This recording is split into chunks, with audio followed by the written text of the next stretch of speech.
Hey everybody, on the show today I have two game designers from Waterbear Workshop.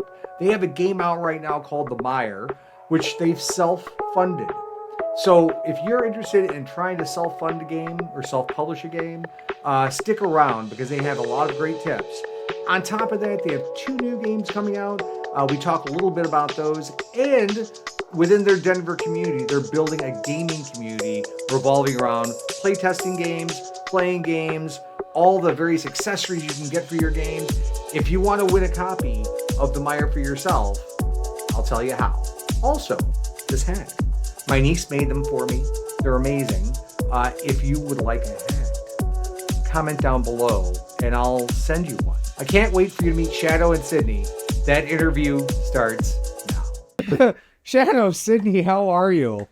Good. How are you? I think I got Sydney's name right this time. It only took me 3 times to get through that. So thank you guys for coming on today to talk to me. You are game creators and you have a game that's already out called the Mire. You have games that are coming out.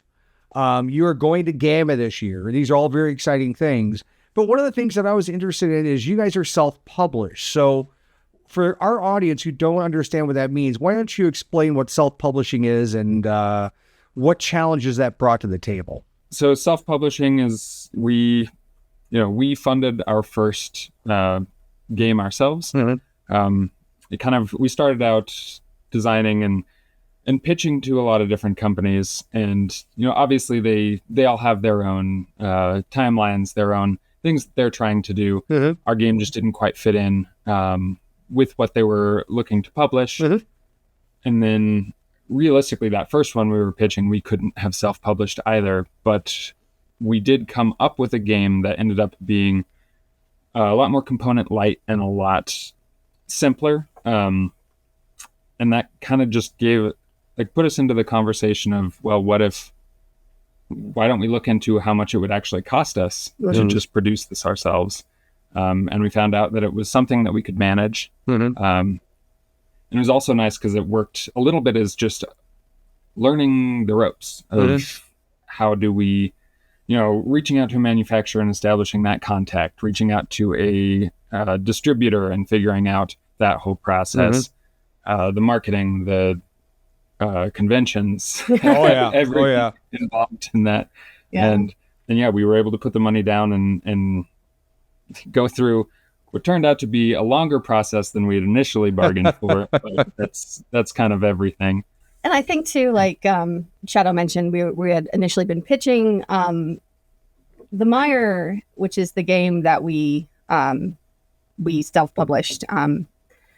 It was a game we had been working on, but wasn't necessarily the top in our pipeline of games that we were looking to publish. But it sort of moved up there as an opportunity to kind of treat this whole thing as a learning experience. It's been, we like to refer to it as sort of an expensive class in game design and publishing that ends with an actual game. So, which is how, a helpful way to look at it. It's a learning experience. And to that too, we looked at different types of self-publishing. We looked at options for doing something more homespun with local tools at our disposal, or with people we know, like Shadoe's brother is a woodworker. Mm-hmm. But ultimately, we decided to go a more kind of mass-produced route. Mm-hmm. We worked with Longpack. And, that's definitely more expensive when it comes to doing it yourself and publishing. But yeah, with a component light game like the Mire, it really worked out. And one thing I credit it with is just helping us also just create a little legitimacy. Like now when we're looking at our crowdfunder, we can say, we've done this before. We've published a game. We know the ropes. Also with retailers and distributors and other publishers, they like to know that you have sold games, which now we have. So it really kind of helps build the business in a broader sense as well. Right. Yeah. You build some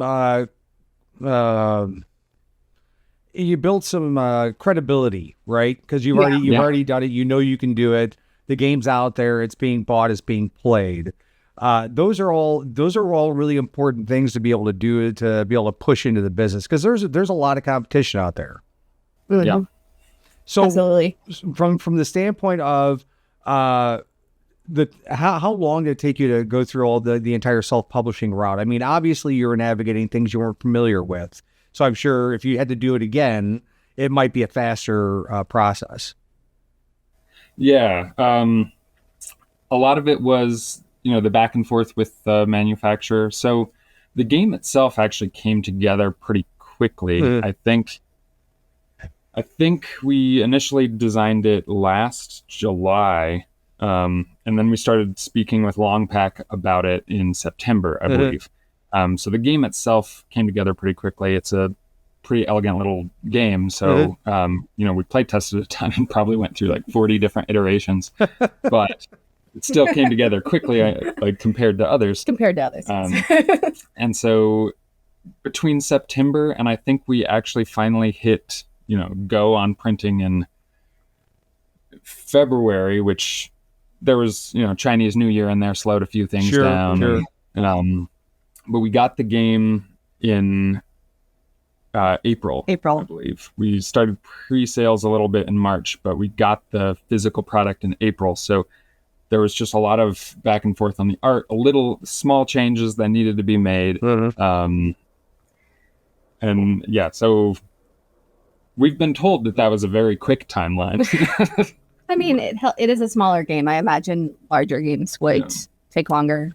But I do think, too, that some of it was just the learning experience, like working with the graphic design files and pulling together the artwork ourselves and just not having a team of people to kind of work out all the little things. We just kind of have to figure it all out. But I do think that part of the process would certainly go faster next time.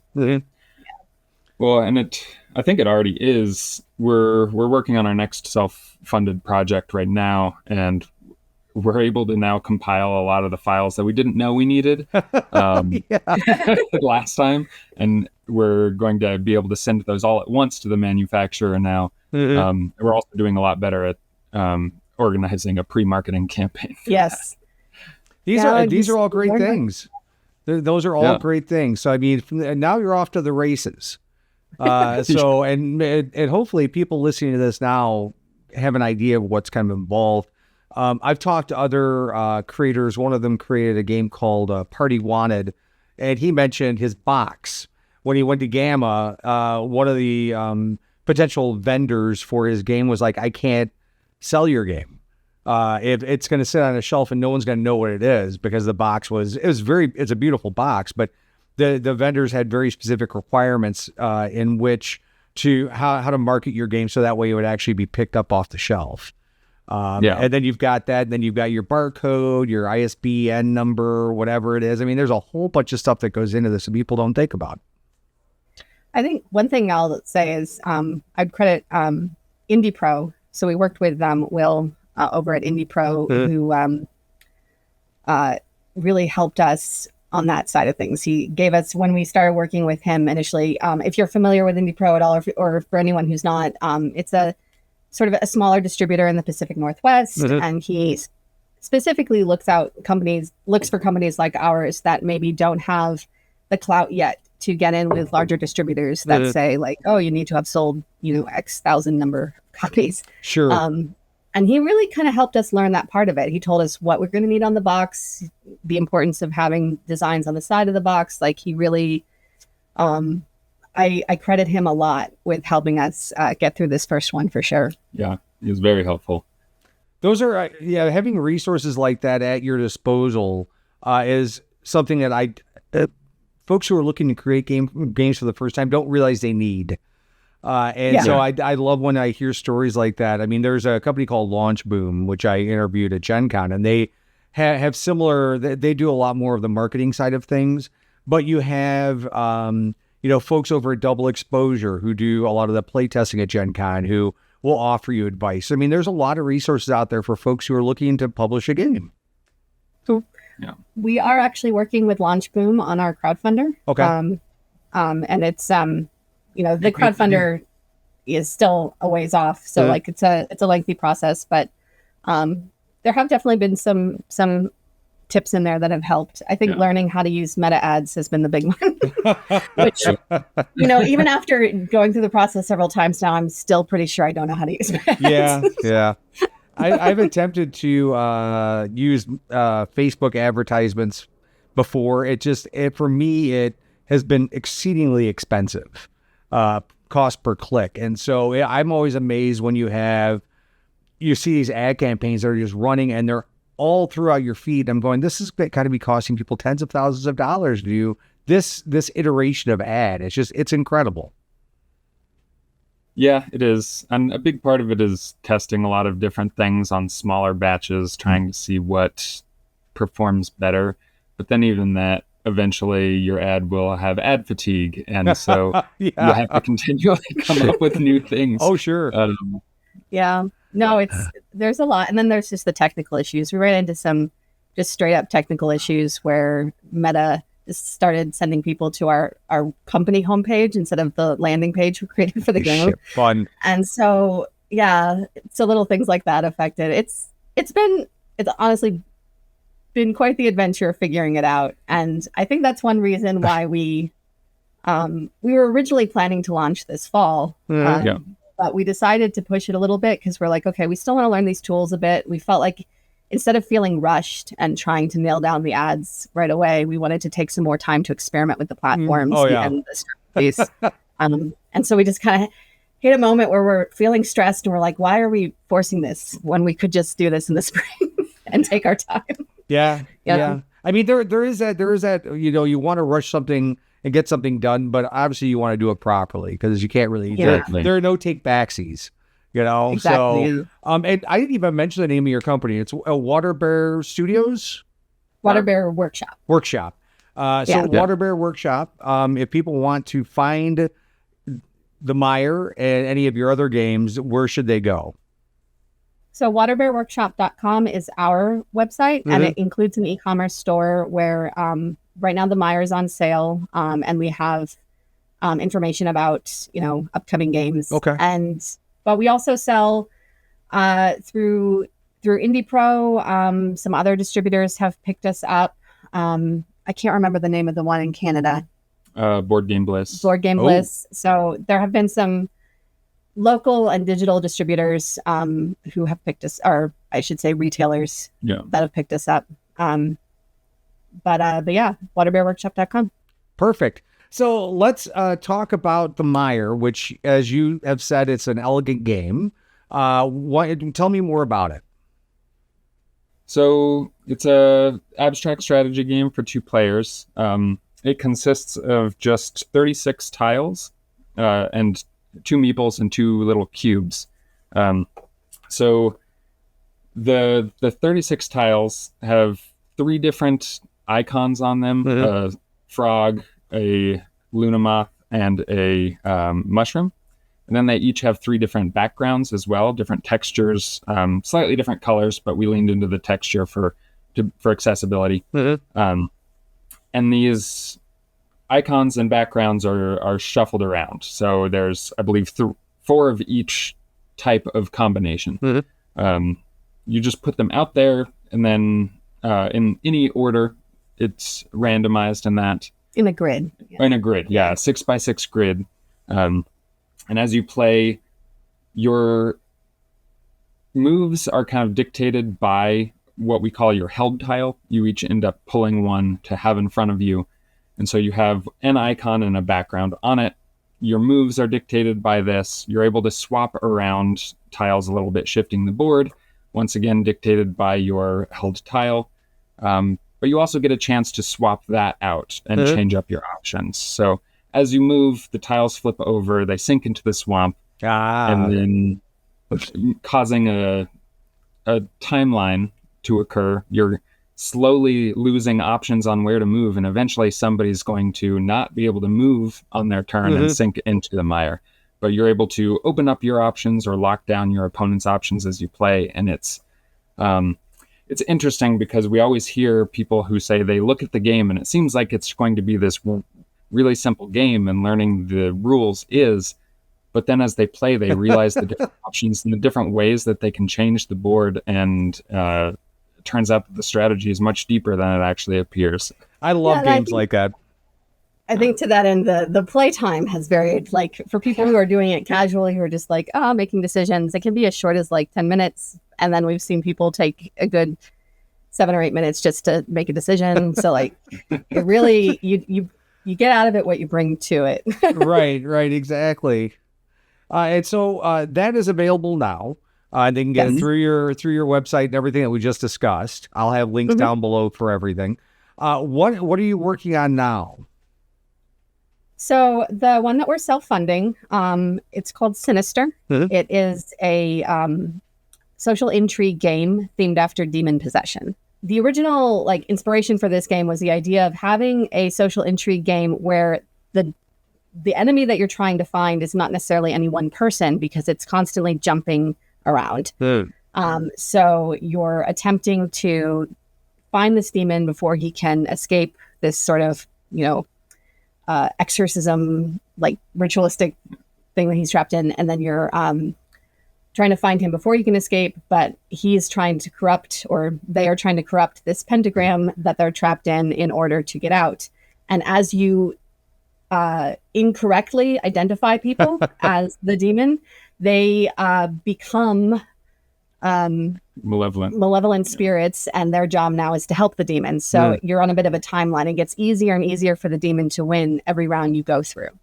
And it's called Sinister 2 in part because in the roles that get handed out, you've got your demon and you've got everybody else, but everybody else is assigned a sin of some kind, which can dictate certain strategies.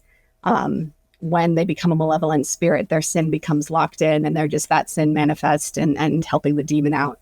So it also reduces the number of roles that get handed out as well. How many players are going to be able to play that? It's a 5 to 8 is what we're aiming for. I think the sweet spot for playing it is probably around 6 or 7.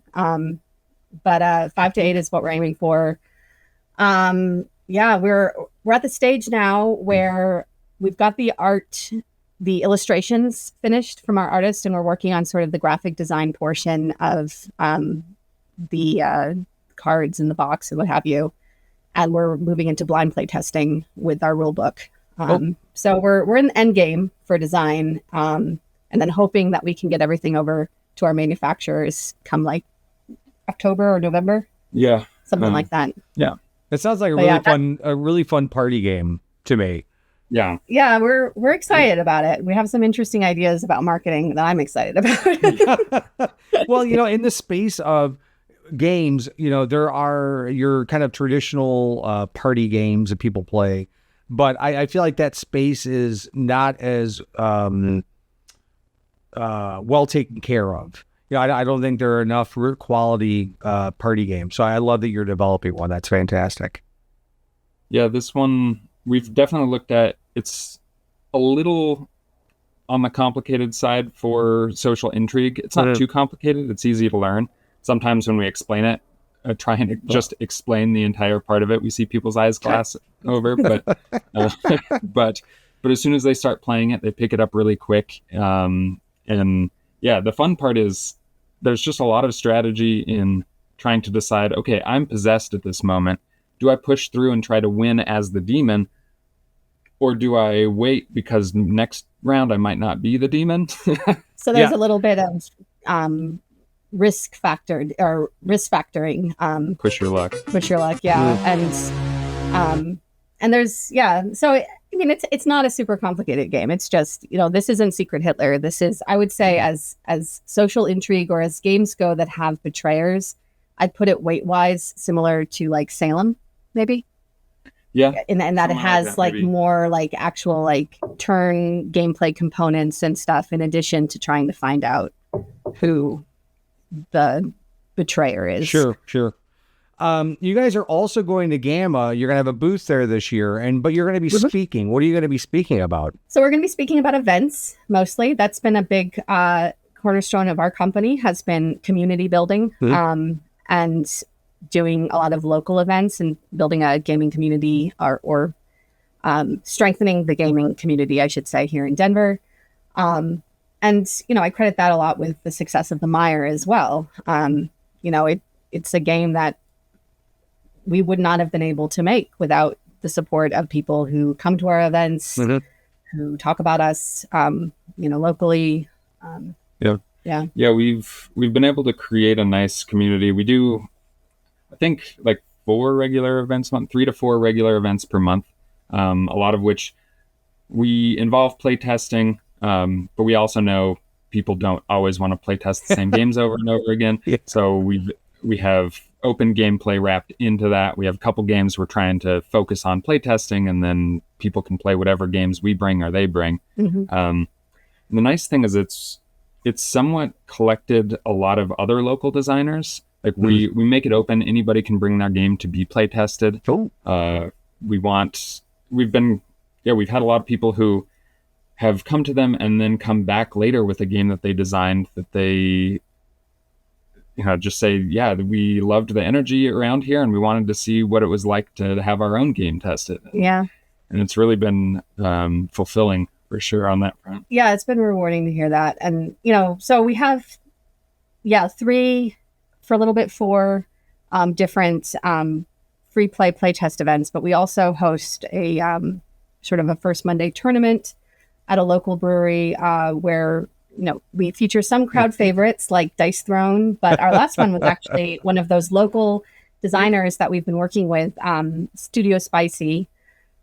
Their sort of debut game, Myth Mash, we did a tournament for at our last tournament. So we've been trying really hard to create some support and energy around other independent designers and publishers as well. And in the spirit of that, in addition to these one-off events, I think what we're going to talk about more than anything, or sorry, not one-off, these regular events, we're going to talk about more than anything some of our one-off events, which include one that we're planning now for mid-December, which is a local designer marketplace. That also includes local artists and makers within that same space. So, people who might make dice towers or stuff like that.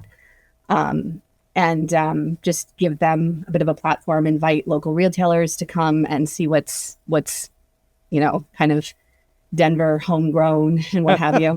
Yeah. Right? I say Denver, I should say the greater Denver area, because we do a lot of our events in like Littleton and Englewood as well. And another regular one we had was a board game exchange where we work with a local charity called Extra Life. They work with they work with Children's Hospital Network or Children's Network Hospitals.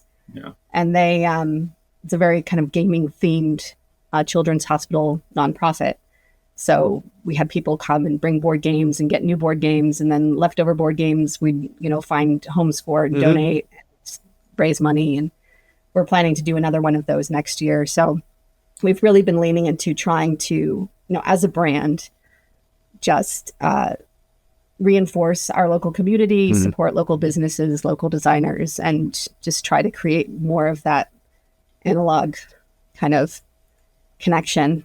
So like we're missing a little bit of, Yeah, I think that's a great idea. I mean, again, your friendly local game stores need you. That community needs to be built. And I think that's what a lot of the game stores are trying to do, is to build that community where you can come in and get a shelf off, or get a game off a shelf and play it. And there's a community where you can go and play games or bring a game or what have you. So it sounds like you're doing all of that, and you're helping everyone out from the standpoint of the community. And I love it. I think it's a great idea. I wish I lived near Denver. I would come by and see it. Well, I think what you're doing is fantastic. I can't wait to hear more about games that you're creating. I will have links down below to everything that we've talked about here, your website, where you can find the games. If you want to update me when you're doing your crowdfunder, I will put a link down in below so that way people can go there. And if you want a copy of the Mire, comment down below and tell me what you think of it. And I will get you a copy if you're lucky. So I appreciate you both spending a very sunny but cold Saturday afternoon. Hence the hat. By the way, the hat is made by my niece. She made me a whole bunch of them. And so if you would like one of these hats, comment down below and I'll send you one. I've got a bunch of them, and I'll give them away until there's no more left. But they are Pride colors, and they were done for Pride Month, but we didn't go to the Pride Parade this year, so I can give them away. So I have a bunch. But thank you again for coming on. I really love your energy. I can't wait to see the Mire. I'm going to pick up a copy for myself as well. And best of luck. Thank you so much. Thank you very much. Thanks for having us. Of course.